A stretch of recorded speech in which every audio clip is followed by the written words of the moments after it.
Hello everyone and welcome to Sonia's cookbook. Today we are making Goan style clam fritters. So let's get started.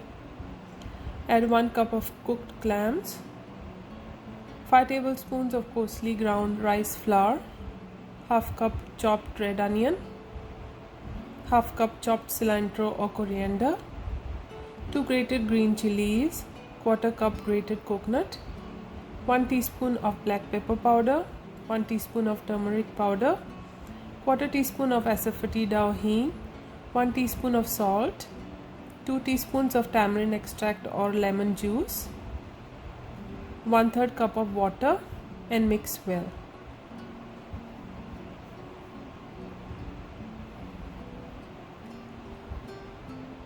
Take a portion, flatten, and make a round patty.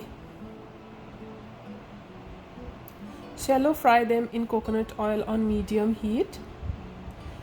Lightly press and flip every few minutes. Fry till firm and crisp. Serve it with some salad and any dipping sauce of your choice. If you have liked watching this video, please do like, share and subscribe to our channel. Please don't forget to hit the bell icon so that you get the latest updates from us, and thanks for watching.